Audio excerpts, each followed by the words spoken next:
Welcome to Historic Icons. Today, we delve into the life of a man whose words became weapons and whose spirit forged a nation's resolve. Winston Churchill, the voice that defied Hitler. He wasn't born a hero. Born into the aristocratic Spencer Churchill family, young Winston was a rebellious and often mediocre student. He yearned for adventure, a stark contrast to the structured life expected of him. This thirst for action led him to the Royal Military College at Sandhurst. His early career was a whirlwind of action and ink. He served as a soldier and a war correspondent in Cuba, India, and Sudan, constantly putting himself in the line of fire. It was during the Second Boer War in South Africa that his name first captured public attention. Captured by the enemy, he orchestrated a daring escape that made him a national hero overnight, paving his way into politics. Churchill entered Parliament in 1900, a young man brimming with ambition. His political journey was a roller coaster of triumphs and disasters. He switched political parties, championed social reforms, and held several high-ranking cabinet positions. But his career was also marked by significant failures. His role in the disastrous Gallipoli campaign during World War I cost him his position and left a deep scar on his reputation. For years, he was cast into the political wilderness, a lone voice warning of a gathering storm in Europe. In the 1930s, as the shadow of Nazi Germany lengthened, Churchill's warnings against Hitler's aggression were largely ignored. He was dismissed as a warmonger, out of touch with the public desperate for peace, while Prime Minister Neville Chamberlain pursued a policy of appeasement, famously declaring peace for our time. Churchill relentlessly argued that negotiating with a tyrant was futile. He saw the grim reality of Hitler's ambitions when others chose to look away. History would soon prove him tragically correct. When Germany invaded Poland in 1939, Britain declared war.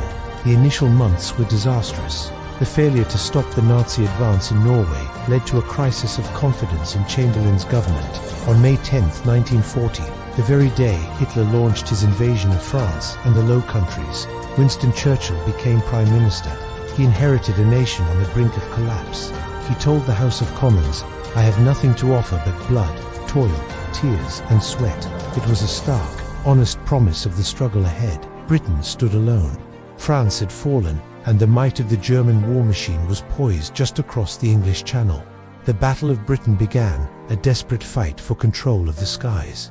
It was during these darkest hours that Churchill's true greatness emerged. His voice, broadcast over the radio, became the nation's heartbeat. He didn't offer false hope. He offered defiance. Speeches like "We shall fight on the beaches" and "Their finest hour" were not just words. They were a call to arms, a shield against despair. He rallied the people, visited bomb-ravaged cities, and embodied the unbreakable spirit of the British bulldog. He made every citizen, from the pilot in the sky to the worker in the factory, feel they were part of the front line. Churchill knew Britain couldn't win alone. A master of diplomacy, he forged the Grand Alliance, with two leaders who couldn't have been more different from him or each other. The pragmatic US President Franklin D. Roosevelt and the ruthless Soviet dictator Joseph Stalin. Despite deep ideological divides, particularly with Stalin, Churchill focused on the one goal that united them all: the complete and utter defeat of Nazi Germany.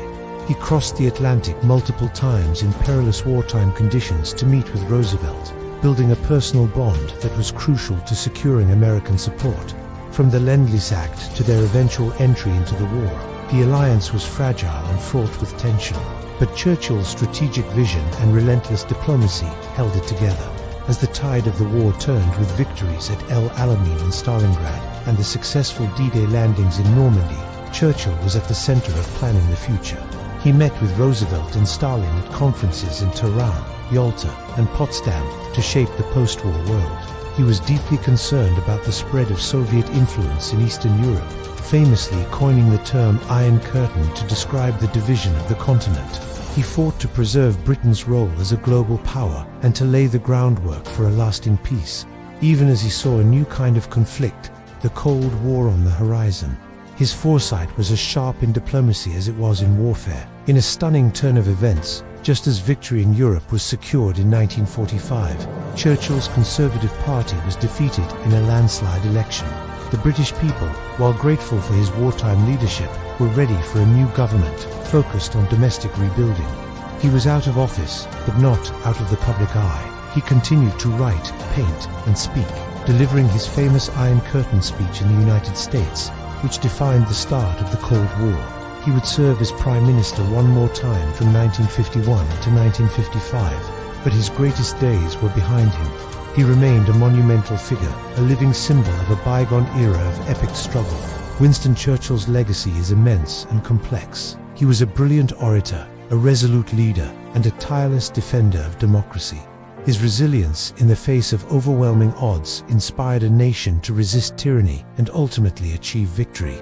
He was a man of contradictions, an aristocrat who championed the common person, an imperialist who fought for freedom, but when civilization itself was at stake, he rose to the occasion, becoming the voice that defied a dictator and the leader who guided his people through their finest hour. Thank you so much for watching. If you enjoyed this journey into the life of a historic icon, please hit that like button, subscribe to our channel, and ring the bell so you never miss another story. We'll see you in the next one.